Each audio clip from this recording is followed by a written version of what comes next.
एसआरईच्या rehab बिल्डिंगच्या बाबतीतला तुम्ही लक्ष देणार कोण? त्याला बोलव जरा, त्या रिपोर्टरला बोलव तिकडच्या, ज्यांचे बूम पकडले त्यांना बोलव. ए पाटील नेतेगिरी इकडे ये जरा, पॉइंटर पण घ्या.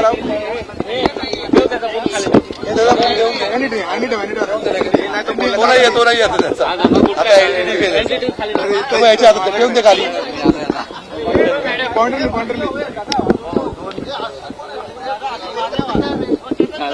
सर एसआरईच्या बिल्डिंगचा मुद्दा आज तुम्ही उपस्थित केलेला आहात लक्षवेधीच्या माध्यमातून, नेमकं काय मानलेलं आहे? झोपडपट्टी पुनर्विकास प्राधिकरणाच्या माध्यमातून सामान्य लोकांकरता ज्या इमारती बांधल्या जातात त्या इमारतींच्या दोन विषयाच्या बाबतीत माझी लक्षवेधी होती.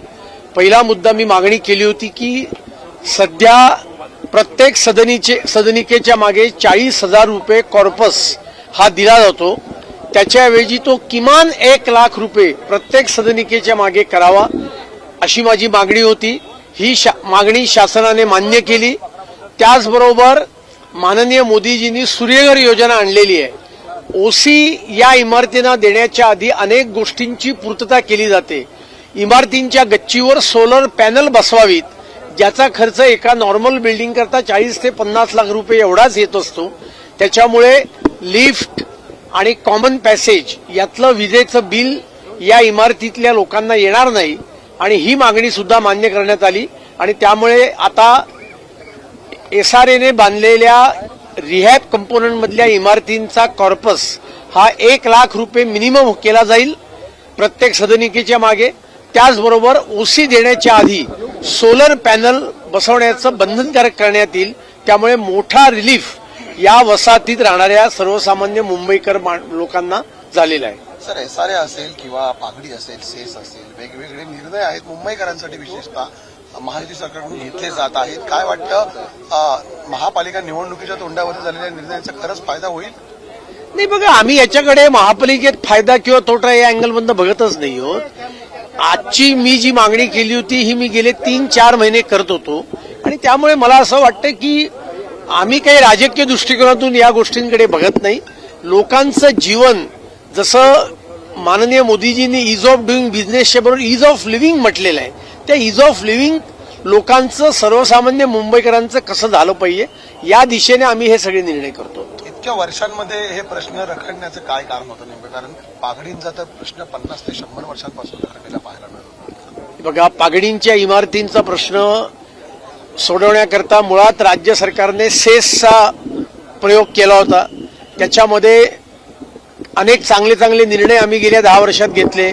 पण आपल्याला माहिती आहे की या इमारतींच्या पुनर्विकासाच्या संदर्भातला एक विरोध करणारा निर्णय हा सर्वोच्च न्यायालयाने दिला, आधी उच्च न्यायालयाने दिला आणि त्याच्यामुळे त्याच्यावर त्या निर्णयाच्या अधीन राहून आम्ही एक वेगळा मार्ग शोधलाय आणि त्यामुळे हा प्रश्न सोडवण्याकरता आपण म्हणताय त्याप्रमाणे इतका वेळ लागला. पण न्यायालयाने त्याच्यात काही आडकाठी निर्माण केली होती, त्याला बायपास करून आम्ही परत लोकांच्या हिताचा निर्णय केलेला आहे. तर मुंबई महापालिका निवडणुकीमध्ये जागा वाटपावरून आता भाजप शिवसेना पुन्हा तिढा निर्माण होण्याची शक्यता व्यक्त होते. कारण आता थोड्या वेळापूर्वीच शिवसेनेचे आमदार मुळजी पटेल यांनी सांगितले की ठाकरे गटाच्या ताब्याच्या जागा आहेत ज्या 2017 मध्ये धनुष्यबाणावर लढलेल्या होत्या, त्यातली कुठलीही जागा आम्ही शिवसेना पुन्हाच लढणार, ती भाजपच्या ताब्यात देणार नाही. मुळामध्ये आता असं आहे की महायुती म्हणून आम्ही लढणार आहोत हे दोन्ही पक्षाच्या वरिष्ठ नेत्यांनी त्या ठिकाणी जाहीर केलेलं आहे आणि या संदर्भातली चर्चा करण्याकरता प्रत्येक पक्षाकडनं 2 किंवा 3 किंवा 4 लोकांची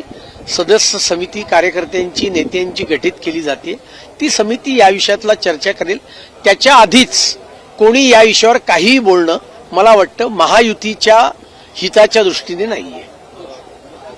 मुंबईतून तुम्ही येतात, मुंबईमध्ये सध्या गंभीर प्रश्न निर्माण झाले, मुलं बेपत्ता होतात, सर्रास त्यांना पळवलं जात आहे असा आरोप राज ठाकरेंनी केला. मुळामध्ये आरोप करण्यापूर्वी सरकार केवळ मुलं पाहिली असून त्यांना पुन्हा त्यांच्या पालकांकडे दिलं असं ठरलेलं उत्तर देतं असं. हे बघा, राज्यातले विरोधी पक्ष नंबर 1 चे दुटप्पी आहेत.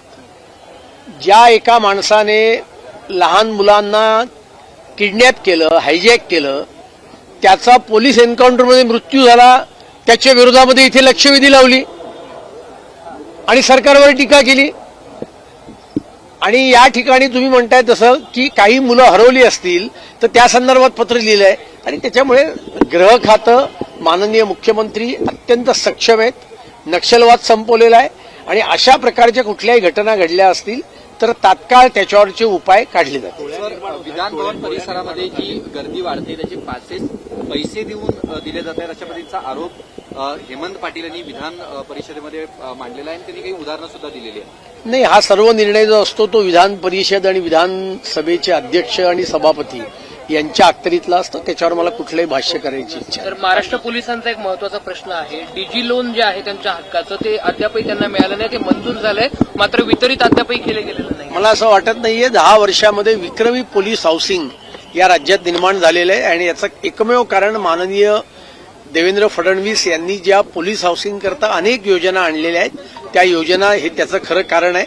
आपण जो प्रश्न मांडताय त्याच्या संदर्भातली अधिक तपशीलवार माहिती घेऊ आणि तोही प्रश्न सोडवला जाईल.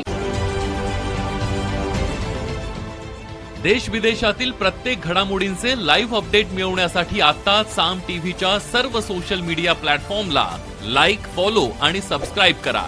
तसंच सर्व नोटिफिकेशनसाठी बेल आयकॉन प्रेस करायला विसरू नका.